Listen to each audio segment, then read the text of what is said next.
Jeeva today பார்வையாளர்களுக்கு வணக்கம். இன்றைய நேர்காணலில் அரசியல் சமூக ஆய்வாளர், மூத்த பத்திரிகையாளர், எழுத்தாளர் உமாபதி தமிழன் அவர்கள். வணக்கம். வணக்கம் ஜீவா. வணக்கம். மோகன் பகவத் பலமுறை பிஜேபியை, மோடியை கண்டித்திருக்கிறார், விமர்சித்திருக்கிறார். ஜேபி நட்டா பற்றிலாம் பேசணும். நாங்கள் யார் கண்ட்ரோலும் கிடையாது, இது தனி அமைப்புன்னு ஆர்எஸ்எஸ்ஐ விமர்சித்ததெல்லாம் பார்த்தோம். தெய்வ பிறவியா அப்படிங்கிற மாதிரியான வார்த்தையை பயன்படுத்தியிருக்காரு. இந்த தெய்வ பிறவிங்கிற வார்த்தை சில நாட்களாக யாரை குறிப்பிட்டு பயன்படுத்தப்படுதுன்னு ஆளுங்கட்சிக்கும் தெரியும், எதிர்கட்சிக்கும் தெரியும்.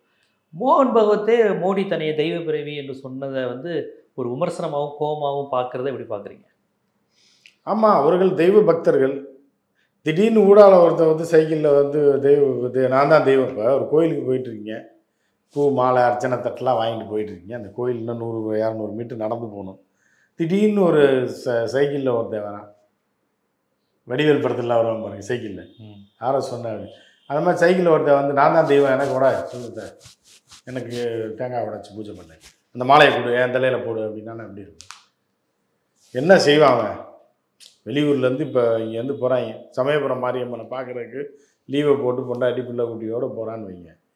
சமயபுரத்தில் போய் இறங்கினவொடனே எல்லாம் தேங்காய் பழம்லாம் வாங்கிட்டு போய் சைக்கிளில் ஒரு சைத்தான் வருது, என்ன நான் தான் தெய்வம் எனக்கு போடுன்னா என்ன பண்ணுவாங்க? நிலை என்ன? அடித்து கீழே கல்லில் எடுத்து மண்டகடையை உடச்சி விட்ருவாங்கல்ல. இது சாதாரண மனிதர்கள்.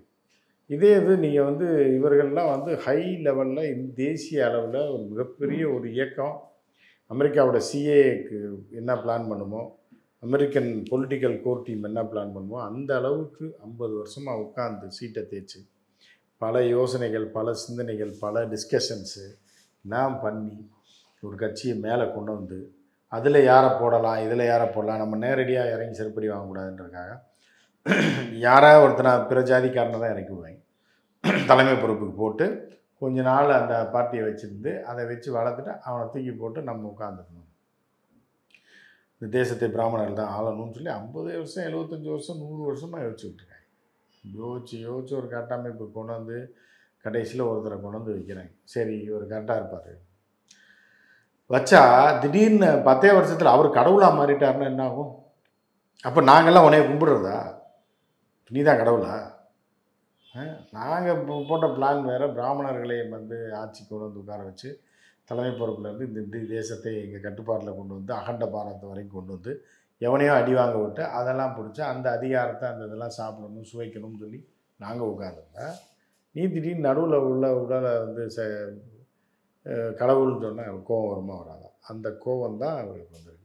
ஏற்கனவே குலகாண்டில் இருந்தாங்க. ஆனால் ஆட்சி அதிகாரத்தில் மோடி இருக்கிறதுனாலையும் துணைக்கு அமித்ஷா இருக்கிறதுனாலையும் பிராமணர் எல்லாரும், அமித்ஷா ஜெயின்ன்றாங்க, இவர் ஒரு பேக்வர்ட் கம்யூனிட்டி. யார்? மோடி. கட்சியில் ஃபுல்லாக ரவுடிஸு. ஒவ்வொரு ஊர்லேயும் நீங்கள் தமிழ்நாட்டு நிலையை சொல்கிறீங்களா? தமிழ்நாட்டில் யூபிலேயே அப்படி தானே? யூபிலேயே அப்படி தானே? ஆமாம், ரவுடிகள் தானே இருக்காங்க எல்லாம் பாஜகவில். ஆமாம், ரவுடிகளை வச்சா தானே மிரட்ட முடியும் அப்படின்னு சொல்லிட்டு அங்கங்கே ரவுடிகள் அது இது பிற ஜாதிக்காரன் பேக்வர்ட் கம்யூனிட்டி, மோஸ்ட் பேக்வர்ட் கம்யூனிட்டியில் இருக்கவங்களாம் உள்ள அண்ணாமலை தான் சேர்த்துட்டாரு பாஜகலன்னு. இல்லை, இது இப்போ மோடியோட கான்செப்ட். ஹிந்தி பட டப்பிங் தான் அண்ணாமலை. Okay okay. தீவார்னு ஒரு படத்தோட டப்பிங் தான் தீ.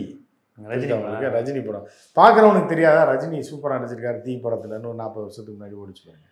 அதே மாதிரி தான் நஜீப்னு ஒரு படத்தோட டப்பிங் தான் நீதிபதியை இது சிவாஜி 3 வேஷத்தில் நடிச்சிருப்பார்.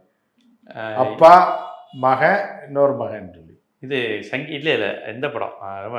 மலர் திரிசூலம். அது அவருடைய 200வது படம் அதை சொல்லுவாங்க. அது ஹிந்தி டப்பிங் தான். இங்கே உள்ள சிவாஜி ரசிகர்லாம் சிவாஜிக்காக எழுதின கதையாக பார்ப்பாங்க. நீங்கள் அண்ணாமலையோட கதை வடிவமைத்து கதை, திரைக்கதை, வசனம், பாடல்கள், இசை, எடிட்டிங்கு, ஒளிப்பதிவு எல்லாமே மோடியும் அமித்ஷாவும் தான். 2 பேர் ஜாயிண்ட். அமிதாப் பச்சன் படத்தை தான் இவர் ரஜினி படம் ஏமாத்திருக்காங்க. அண்ணாமலை இங்கே போட்டு அதே மாதிரி பண்ணியா போய் ரவுடிகளை வச்சு சேர்த்துக்க, கட்சியில் சேர்த்து அவனை மிரட்டு, நெகட்டிவ் பப்ளிசிட்டி பண்ணு, எல்லாத்தையும் நெகட்டிவாக பேசு. எவன் இருக்கான்னா எவ்வளோ பெரிய தலைவனாக இருந்தாலும் பார்க்காத, கழுவி ஊற்று, அவனை அசிங்கமாக பேசு, உன்னை தொட மாட்டாங்க. தொட்டான்னா மத்திய அரசு சும்மா இருக்காது, இடி சிபிஐ வச்சு அவங்கள தூக்குவோம். அது முதலமைச்சராக இருந்தாலும் சரி, என்ன மண்ணாங்கட்டியாக இருந்தாலும் சரி, நாங்கள் பார்த்துக்குறோம், நீ இறங்கி அடியா, உன்னை தொடவே மாட்டாங்க அப்படின்னு சொல்லி அனுப்பப்பட்ட ஆள் தான் அண்ணாமலை. இந்த கான்செப்ட் யாருன்னா அண்ணாமலை கான்செப்ட் இல்லை. அந்த கான்செப்டை சில டப்பிங் படம், ஒரு ஆங்கில படத்தோட டப்பிங் தான் அந்த சூர்யா வந்து மென்டலாக இருந்து செவுத்துலலாம் எழுதி கஜினி. அது வந்து ஒரு ஆங்கில படத்தை பார்த்து சுட்டது தான். சரியா? அந்த டைரக்டர் இப்போ எடுத்த எல்லா படமுமே சுட்ட படம் தான். சுட்ட படம் இல்லை திருடின கதை இப்படி தான். ஸோ அந்த மாதிரி வந்து என்னென்னா அவரை நிறைய இன்ஸ்பிரேஷன் எடுத்து நிறைய டைரக்டர் வராங்க. ஆமாம், அவரே பல இங்கிலீஷ் படம் இன்ஸ்பிரேஷன் இவரை மாதிரி அப்போ இதை பார்த்து தான் ஹிந்தியில் பண்ணுறாங்கல்ல. அப்போ வந்து நீ ஆமீர் கானுக்கு வந்து இது பிடிச்சி போச்சு. நம்ம இந்த படத்தை எடுக்கணும்னு நினச்சா எப்படி ஸ்க்ரீன் ப்ளே பண்ணுறதுன்னு தெரியல. அருமையாக தமிழில் ஒருத்தன் பண்ணியிருக்கான், அவன் கூப்பிட்றான். ஸோ அப்போ வந்து என்ன ஆகுது அப்படின்னா, அந்த ஹிந்தி படத்தோட டப்பிங் டைரக்டர் தான் அண்ணாமலை. அப்போ அண்ணாமலையோட படம் நல்லா ஓடிடுது, தமிழில் ஓடிக்கிட்டு. அப்படி தான் நீங்கள் பார்க்கணுமே தவிர அண்ணாமலையோட கான்செப்ட் கிடையாது. கான்செப்ட் அவர் கிடையாது. அந்த மாதிரி திடீர்னு கடவுள்னு இப்போ 400 சீட் வந்துருந்தாங்கன்னா அடுத்து அண்ணாமலையும் கடவுள்னு இருப்பான். அவரே சொல்ல ஆரம்பிச்சிருவார். ஆமாம், அங்கேயும் சக்ஸஸ் ஆகுதுல்ல. தலைவன் சொல்லி கடவுள்னு சொல்லி எல்லாம் கும்பிட ஆரம்பிச்சிருவாங்க. 400 சீட்டு கொடுத்துருந்தாங்கன்னா நேரம் அண்ணாமலை ஒரு கடவுள், அமர் பிரசாத் ரெட்டி ஒரு கடவுள், அப்புறம் வந்து இப்படி ஒவ்வொருத்தராக ஒரு கடவுளாக மாறியிருப்பாங்க. புரியுதா உங்களுக்கு? அங்கே அடித்த அடியில் இங்கே வரைக்கும் செவ்வில் அந்து போச்சு, காது கிருன்னு கேட்டதுனால பேசாமல் இருக்காங்க. ஆனால் கடவுளாகவேன்னு மாறியிருப்பாங்க, இங்கேயும் ஸ்டேட்லேயும் மாறிடுவாங்க. ஸோ இப்படிப்பட்ட கான்செப்ட் இருக்கும்போது அவர்கள் வந்து ஏற்கனவே உண்மையான ராம பக்தர்கள். அவர்கள் என்ன யார் ஆர்எஸ்எஸில் அவனுக்கு இப்போ அழிச்சுனா அதனால ஏற்கனவே இருக்கிற கடவுளை சமாளிக்கிறதுக்கே முடியல.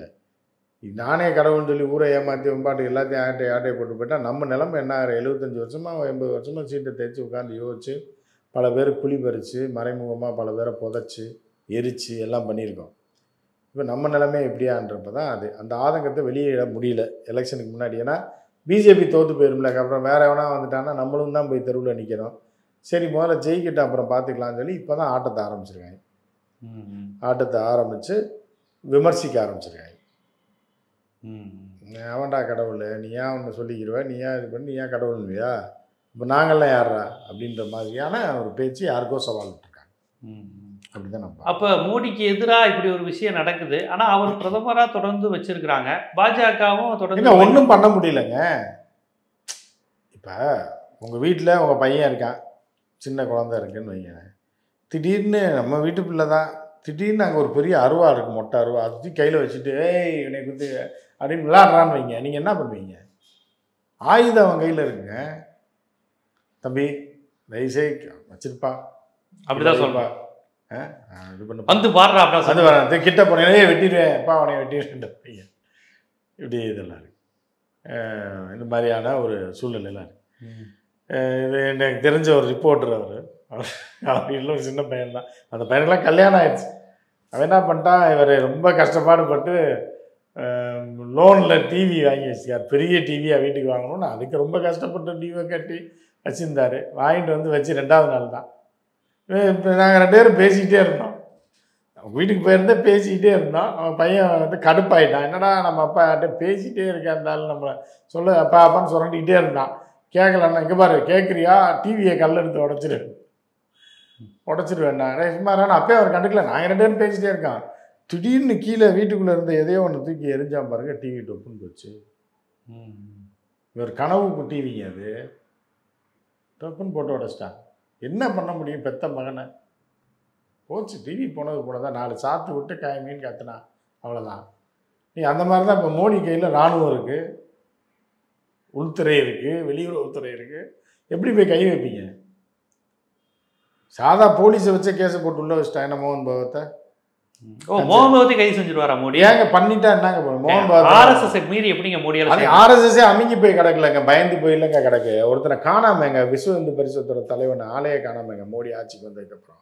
குஜராத்தில் போய் ஒரு பேட்டி கொடுத்தா, என்னை கொல்ல பார்க்குறார்கள் மோடி, நான் அதோட அவன் ஆளையே காணாமங்க. அவன் பேர் ஆர்எஸ்எஸ் காரன் தான், விஸ்வ இந்து பரிஷத்து ஆளே இல்லையே, உயிரோட இருக்கானா இல்லையான்னு. பிரவீன் தொகாடியா மாதிரியா? பிரவீன் தொகாடியா தான். எங்க பிரவீன் தொகாடியா? வெறி பிடிச்ச இந்துத்துவரா? எங்க பிரவீன் தொகாடியா எங்க சொல்லுங்க பாப்பா. இருக்கிறாரா தெரியலையே, அதுதானே தெரியல. என்னமோ மோகன் பகவத்தை சொல்லிட்டு இருக்கீங்க, மோகன் பகவத்தோட வீடியோ என் வீட்டில் இருக்குன்றாங்க. அப்படியா? அது தெரியாதா? மோகன் பகவத்தோட அது என்ன வீடியோன்னு தெரியல, ஒரு வீடியோ இருக்குன்றாங்க. எங்க இங்க இந்த அண்ணாமலையை திருச்சி சூர்யா அதே மாதிரி அது மாதிரி மோகன் பகவத் வீடியோ வச்சு தான் மிரட்டிருக்காங்க, ஏதோ ரகசிய வீடியோ. ஆமா அதனாலதான் எலெக்ஷனுக்கு முன்னாடி அவர் எதுவுமே அப்ப இந்தியா முழுக்குமே பிஜேபி இதே பிஜேபியோட வேலை இதுதான். ஏன்னா கர்நாடகாலையும் இதே பேட்டர்ன் தான். ஆமா, எல்லாம் பேட்டர்ன் ஒண்ணுதாங்க. படம் சீடியை தெரியும். ஆமா, போய் அங்கங்க இதுல போட்டாங்க பென்ட்ரைவ்ல. ஆமா, அந்த மாதிரி இவர்கள் இது ஒரு அரசியல் கல்ச்சராவே மாறி கல்ச்சரா இந்த கல்ச்சர் மூலமா தான் நம்ம நாட்டை கைப்பற்றணும்ன்றதுதான். யார் எந்த கல்ச்சர் மூலமா கைப்பற்றினாங்க? அதிகாரம் நம்ம அதிகாரம் கையில வந்துச்சு அவ்வளவுதான். இன்னைக்கு எல்லாம் பயப்படுறான்ல. 4 சிஎம் பிடிச்சி உள்ள போட்டாச்சு, பிஎம் வர ஓட்டவனை பிடிச்சி உள்ள போட்டாச்சு, அவன் பதவியை பறிச்சாச்சு. இதுக்கு மேல என்ன வேணும்? எந்த அதிகாரத்துல வந்தா என்ன? அதனால முகமது நடுங்கி போயிருந்தாப்ல. ஓ, இந்த மாதிரி மேட்டர்லாம். அதனாலதான் இப்ப ஜெய் ராம் ஸ்ரீராம் சொல்லிட்டு இருந்த ஜெய் ஜெகநாத்ன்றாரு. ராமர் கோயிலில் அசிங்கப்படுத்திட்டாங்க தான் நம்ம பல டைம் போட்டிருக்கோம். அசிங்கப்படுத்தி இது பண்ணி மோகன் பகவத் போய் அழுது எனவே போக சொல்கிறாங்க. நான் சொன்னேன்னா ஏதாவது வீடியோ வெளியிட்டுருவாங்க அப்படின்னோடனே அந்த கோயில் பூசாரியை வச்சு சொல்ல வச்சு ராமர் கோயில் திறப்பு அன்னைக்கு பூஜையில் அவரும் தான் உட்காருவார், இல்லைன்னா நாங்கள் பண்ண மாட்டோம்னோடனே அவங்க சொன்னதுனால தான் மோடி வந்து மோகன் பகவத்தை அலோவ் பண்ணது. புரியுதா உங்களுக்கு? அலோவ் பண்ணதுனால தான் இப்போ மோடி இனிமேல் ஜென்மத்துக்கும் அங்கே போக மாட்டாப்புல. ராம ஜென்மபூமிக்கு இந்த ஜென்மத்தில் போக மாட்டான். ஏன்னு கேட்டால் எனக்கு இனியே ஒரு ஆளை வச்சுட்டு இந்த கோயிலை நம்பி எல்லாம் பண்ணலான்னு பார்த்தா, ராமரை நம்பி ஓட்டு வாங்கிக்கலான்னு பார்த்தா ஒரு மண்ணாங்கட்டி நடக்கலை. இனி எனக்கு ராமர் வேணாம், மண்ணாங்கட்டி வேணான்ற மாதிரி போயிட்டு நான் போகிறேன் ஜெய் ஜெகநாத்துக்கு அப்படின்னு சொல்லி ஜெய் ஜெகநாத்துக்கு போன காரணம் மோகன் பகவத்தை உட்கார வச்சது தான். இப்போ மோகன் பகவத் இப்போ ஒன்றா வெளியே விடுறாப்புல. வீக் ஆக ஆக இப்போயே ஆட்டை ஆரம்பிக்கிறாங்க. ஏன்னா அடுத்த வருஷத்தில் வெளியே துரத்தணும்ல. 75 வயசு. ஆமாம், 75 வயசு ஆகுதுல்ல, அதை வெளியே துரத்திடலாம் அப்படின்னு சொல்லி ஒரு நம்பிக்கை தானே வாழ்க்கை. நம்பிக்கையில் தான் இருக்காங்க. அப்படியே ஓடிட்டு இருக்கு. இப்போ இந்த அடுத்து 75 வயசுக்கு மேலே துரத்தணுன்றதுல ஆர்எஸ்எஸ் தீவிரமாக இருக்குது. அதுக்குள்ளே மோடி செக் வச்சு என்ன பண்ணிட்டாப்புல தெரியுமா? மோடி கை தாங்க இப்போ ஓங்கி இருக்கு ஆர்எஸ்எஸ்ல. ஆர்எஸ்எஸ்ஸால் உருவாக்கப்பட்ட உத்தரப்பிரதேச முதலமைச்சர் யோகி ஆதித்யநாத் இருக்காப்புல. யோகி ஆதித்யநாத் தான் மோடியை ரீப்ளேஸ் பண்ணுற பிஎம்னு சொல்லி அவங்க ரெடி பண்ணிட்டாங்க. ரெடி பண்ணோடனே இவங்க சோத்தில் விஷம் வச்சுட்டாங்க. வச்சு ஒரு துணை முதலமைச்சரை உள்ளே பூத்தி விட்டு மௌரியா உள்ள பூத்தி விட்டு என்ன பண்ணிட்டாங்கன்னா விஷத்தை வச்சு விட்டாங்க. யாருக்கு? மௌரியா பிஜேபி ஆளு, மோடி ஆளு. ஆமா, உள்ளே உட்கார வச்சு குறை சொல்ல வச்சு எது வரைக்கும் குறை குற்றம் சொல்லாமல் வைத்திருந்த ஒரு ஆள், பவர்ஃபுல்லாக இருந்த ஒரு யூபி முதலமைச்சர் யோகியை உள்ளுக்குள்ளே ஆளை வச்சு உள்ளுக்குள்ளே வெடி வச்சுட்டாங்க. பூவுக்குள் பூகம்பம் மாதிரி வச்சு விட்டாங்க. வச்சு விட்டு என்ன பண்ணுறாங்கன்னா, இப்போது நீ வந்து பிரைம் மினிஸ்டரா, என்னையை தூக்கிட்டு என் இடத்துல நீ வந்துடுவியா? நீ முதலமைச்சராக இருக்கியான்னு பாரு, உனக்கு வைக்கிறேன் பாரு வெடின்னு சொல்லி துணை முதலமைச்சர் ஒரு ஆளை போட்டு உள்ளே நோண்ட விட்டு டீட்டெயிலாம் எடுத்து மேலிடத்துல கம்ப்ளைண்ட் பண்ண வச்சு, மேலிடத்துல யார் இருக்கா? நட்டா. நட்டா தூக்கினதுக்கப்புறம் யாருமே இல்லை. நட்டாட்ட தான் கேஸ் வரும். ஐயோ இவ்வளோ தப்பு பண்ணுறாரு, அப்புறம் அவர் சிஎம் விட்டு தூக்கிடு, கட்சிக்கே பாதகம்யா, பாதி தொகுதி போச்சு 50%க்கு மேலே. அதனால் யோகி ஆதித்யநாத் முதலமைச்சரை விட்டே தூக்க போகிறாங்க. இப்போ நீ என்ன பண்ணுற? உன்னை பிரைம் மினிஸ்டரா? ராமர் கோயிலுக்கு வந்தால் உன் ஆளை வச்சு உனக்கு தேங்காய் கொடுப்பானா? நான் நிற்கிறேன், எனக்கு தாண்டி உன்னைய கூப்பிட்டு உனக்கு தேங்காய் கொடுப்பான், எனக்கு கொடுக்க மாட்டான். நீ இருந்தால் தானே. தேங்காய் சம்பவத்தை மறக்க மாட்டார் மோடி. தேங்காய்னால தாங்க இவ்வளோ பிரச்சனை. ஒரு சாதாரண தேங்காய் மூடிக்கினால தாங்க இவ்வளோ தூரம் பிரச்சனை. சாதாரண மாம்பழத்தினால சிவன் குடும்பமே புரிஞ்சுனால யூபியே போச்சுங்க. இப்போ தேங்காய் கொண்டுறாங்க, கொண்டு வந்து இவர் வாங்கலான்னு இப்படி போகிற நேரத்தில் அப்படின்ட்டோடனே அப்படி துண்டை சொரிகிற மாதிரி இருக்கார் மோடி. பெருத்த அவமானம் ஆயிடுச்சு. சரி, கையை நீட்டிட்டாருன்றக்கானாலும் ஒரு பிரதமர்னு கூட பார்க்காம நீட்டிட்டாரு கொடுத்துருக்கலாம், இன்னொரு தேங்காயை கொண்டு வாடா அந்த ஆள் கொடுத்துடலான்னு சொல்லியிருக்கலாம். அதை விட்டுட்டு இந்த தேங்காயை அப்படி கொண்டு போகிற மாதிரி அப்படி மறைஞ்சு அப்படி கூப்பிட்டு இடது கையில் யோகியை கூப்பிட்டு வாங்க வா இதா அப்படின்னு கொடுக்கும்போது என்ன ஆகுதுன்னா மோடிக்கு பெருத்த அவமானம் ஆயிடுச்சு. லைவ்ல வேற காமிச்சிட்டாங்க. அன்னைக்கு வைக்கிறாப்புல வெடி. தேங்காய் கொடுத்தவனும் காலி. ஏன்னா தேங்காய் கொடுக்க சொன்னவன் இருக்கான்ல, எவனுக்கு கொடுத்தானா அவன் காலி அப்படின்ட்டு. ஏண்டா உத்தரப்பிரதேசில் வந்தால் நீ உங்கள் ஆட்டமா இது இரு, உங்கள் டோட்டலாக எல்லாத்தையும் காலி பண்ணுறேன் இரு, கோயிலில் ஓட்டையை போட்டு விடுறாரு அப்படின்ட்டு உழுக ஆரம்பிச்சிருச்சு. உழுக ஆரம்பித்தா அந்த சோகத்திலேயே அந்த தலைமை ஐயர் செத்து போயிட்டாங்க. அப்படி இறந்துட்டாரா? ஆமாம், அவர் 90 வயசுக்கு மேலே ஆச்சு. இந்த ஓட்டை விழுந்து தண்ணிலாம் உள்ள வருது, என்ன இவ்வளோ நாள் கழிச்சு இப்படி ஆயிடுச்சுன்னு மன வருத்தம் இருக்க தானே செய்யும். போயிட்டார். அதுக்கு அடுத்து அப்படி சலசலப்பாயிடுச்சு. அதுக்கப்புறம் மோடி அந்த கோயில் பக்கமே போல யோகி ஆதித்யநாத்தை தூக்குறாங்க. இப்போ இன்னும் ஒரு மாதத்தில் மோடி போகிறாரோ இல்லை, யோகி ஆதித்யநாத் சிஎம் கிடையாது, டம்மியாக்கி அப்படியே ஆசிரமத்தில் கொண்டு போய் அடைச்சி போட்டுருவாங்க. அரசியலுக்கே திரும்ப முடியாதுங்க, அப்படி ஒரு நிலைமை போய்ட்டுருக்கு. யோகிக்கு அந்த வைத்தறிச்சலில் தான் இப்போ இவர் சொல்கிறார் நீ கடவுளாயிருவியா அப்படின்னு. யார்? மோகன் பகவத். மோடியை என்ன சொன்னாலும் வேலைக்கு ஆகாது. இன்றைக்கி வந்து அதிகாரத்தில் இருக்கக்கூடிய ஆர்எஸ்எஸ்ஸையே தன்னுடைய வாய்க்குள்ளே போட்டு முழுங்கினது யாருன்னா மோடி. ஆர்எஸ்எஸ் அழிச்சிட்டு பாஜகவோட தலைவர்களே விலை கொடுத்து வாங்கி எல்லாம் மினிஸ்டராக கொடுத்துட்டு நான் தாண்டா இருக்கிற வரைக்கும் நான் தான் இருப்பேன், இருந்தால் இரு இல்லைன்னா உனக்கு போட்டுருவேன்ற ரேஞ்சில் போயிட்டுருக்கு. இப்போ அங்கே உள்ள பார்ப்பனர்கள்லாம் மோடிக்கு ஆதரவாக இருக்காங்களா ஆர்எஸ்எஸ்க்கு ஆதரவாக இருக்காங்க? விவரம் தெரியாத முட்டாள் பார்ப்பனர்கள் இருக்காங்க. என்ன அவங்க மோடி ஆதரிக்கிறேன், பிஜேபி தலைவர் மோடி அவர் தான் பிரதமர் அப்படின்னு ஆதரிக்கிறேன். மோடி ஆதரிக்கிற பிராமணர்கள் வந்து மூலகட்டம் பூரா ஆதரிக்கிறான். தெரியாமல் நமக்கே வெடி வச்சுக்கிட்டு இருக்க ஒரு ஆளை ஆதரிக்கிறாங்க. கேட்டால் பிஜேபி மோடி அப்படின்ட்டு இருக்காங்க. விவரம் தெரிந்த அறிவு சார்ந்த பிராமணர்கள் வந்து மோடி இருந்தால் நம்ம இனமே அழிஞ்சு போயிடும்.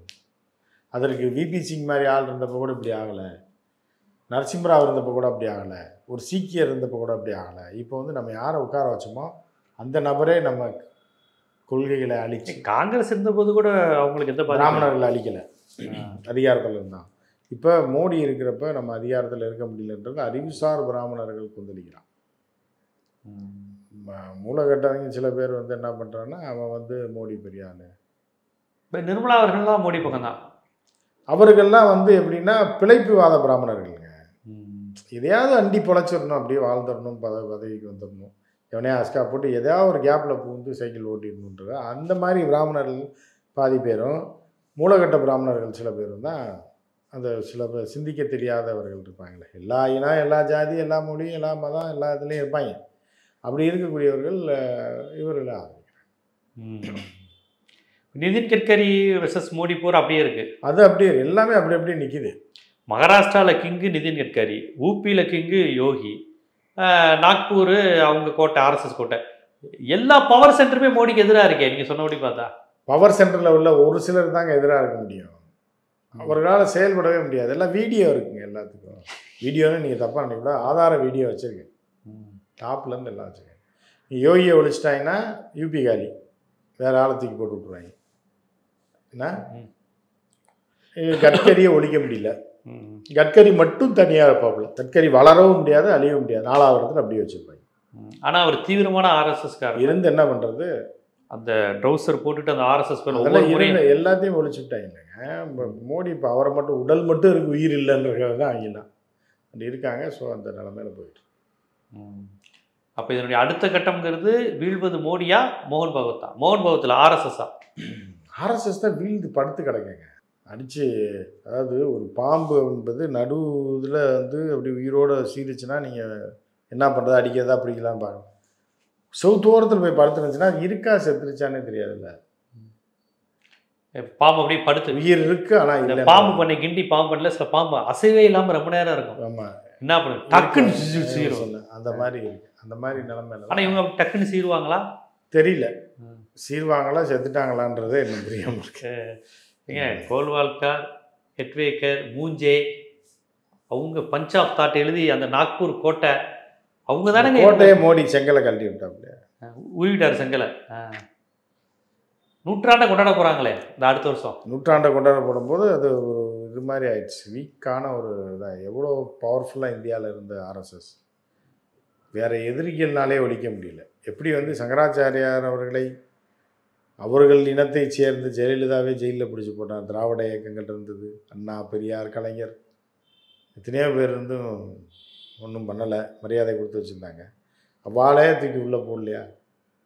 அந்த மாதிரி நிலைமை தான் இப்போ பிஜேபி. நீங்கள் அதோட போடுறீங்க. ஒரு பார்ப்பனராக இருந்த ஜெயலலிதா ஒரு திராவிட சிந்தனையுடன் சங்கராச்சாரியாரையே அரெஸ்ட் பண்ணாங்க. திராவிட சிந்தனையில் திராவிட சிந்தனை கிடையாது, மண்ணாங்கட்டி தான். எதிரி அவன் யாராக இருந்தால் நதிக்குள்ளே போட்டுருந்தான். அதே மாதிரி தான் மோடி குஜராத்திகள் எதிரி. சங்கராச்சாரியார் எதிர்ப்புங்கிறது திராவிட சிந்தனைன்னு சொல்கிறேன். இவங்களுக்கு அந்த இருந்ததுங்கிறது வேற. அவங்க வந்து சங்கராச்சாரியார் எதிர்ப்புக்காக தூக்கி போடல, காசு அடிச்சுட்டாருன்றதுக்காக உள்ள போட்டது. ஓ, அந்த இஷ்யூ ஏதோ பிரச்சனை. என்ன அப்புறம் இதுலையா கொள்கை ரீதியாக திராவிட ஆரியம் நான் பண்ணினாங்க நீங்கள் வேறு. ஸோ அந்த மாதிரி இப்போ வந்து பிஜேபியில் வந்து குஜராத்காரனே எதுக்கிறியா, வாழ விட மாட்டேன், நீ யாராக இருந்தால் என்ன உன்னை அழிச்சிடுறேன். ஸோ இப்போ நீங்கள் அந்த தேர்தலுக்கு முன்பு பேசின குஜராத்தி வெர்சஸ் நாக்பூர் போர் இன்னும் நடக்குது. இன்னும் முடியல. பானிபட் போர் 1, 2, 3லாம் வந்து அந்த மாதிரி முதல் கட்ட போரில் தோத்துட்டாங்க ஆர்எஸ்எஸ், 2ஆம் கட்ட போரில் எலெக்ஷன்லையும் தோத்துட்டாங்க. மூணாம் கட்ட போரை வந்து நடக்க போகுது. அது என்ன ஆகிறாங்கன்னு பார்க்கலாம்.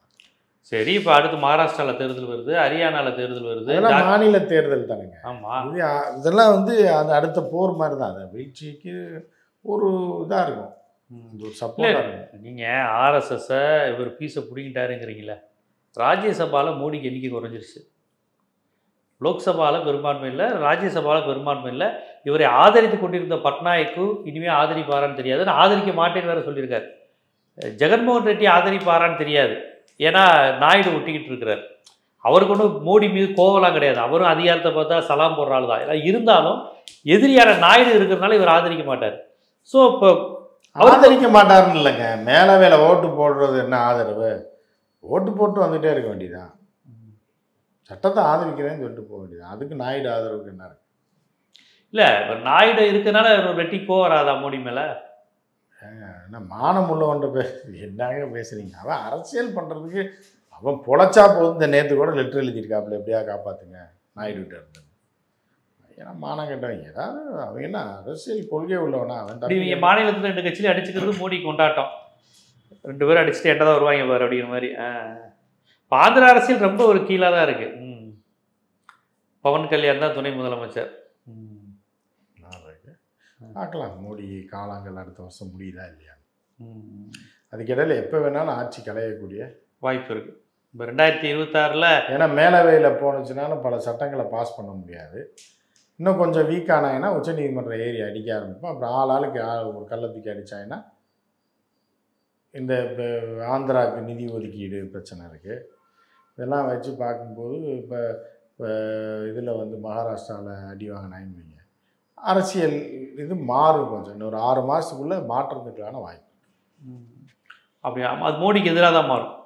இப்போ மோடிக்கு ஆதரவாக மாறும். இல்லை, அந்த மோடிக்கு எதிர்ப்புங்கிறது ஆர்எஸ்எஸ் மோடி சண்டையில் இல்லை, இயல்பான மாற்றங்கள் மோடிக்கு மாற்றங்களும் இருக்குது, இவங்களும் எதிர்ப்பும் இருக்குது.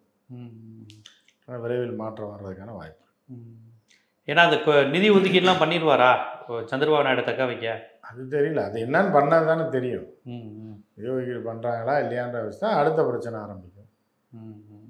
இந்த பட்ஜெட்லாம் வரப்போகும்போது தான் தெரியாது அது என்ன மாதிரியான விஷயங்கள் போகும்னு. இந்த ஆர்எஸ்எஸ் மோடி சண்டை குறித்து நம்ம பல முறை பேசியிருக்கோம், தேர்தலுக்கு முன்பே இது குறித்து நம்ம பேசியிருக்கோம். இப்போ ரொம்ப வெளிப்படையாக நீ தெய்வ பிறவியான்னு வெளிப்படையாக மோடியை கேட்கக்கூடிய நிலைக்கு அவர்கள் வந்து விட்டார்கள். இதற்கு பின்னால் என்னென்ன காரணிகள் இருக்குது? ஆர்எஸ்எஸ் என்ற வலிமையான அமைப்பு, இவங்களுடைய தாய் அமைப்பு, அதனையே இவர் கண்ணில் விரல விட்டு ஆட்டுறாருங்கிற மாதிரி. இங்கேயே நம்ம இதில் தாயை கொண்டு போய் அனாசிரமத்தில் சேர்க்குற எத்தனையோ மகன் இருக்காங்க. அது மாதிரி தாயை கொண்டு போய் சேர்த்து விட்டு அந்த மாதிரி அப்படியே நிலை போயிடுச்சு பாஜக வெர்சஸ் ஆர்எஸ்எஸ் அப்படின்னு. பார்ப்போம், இது போக போக அடுத்த கட்டம் எப்படி போகுங்கிறத நம்ம பொறுத்து தான் பார்க்கணும்.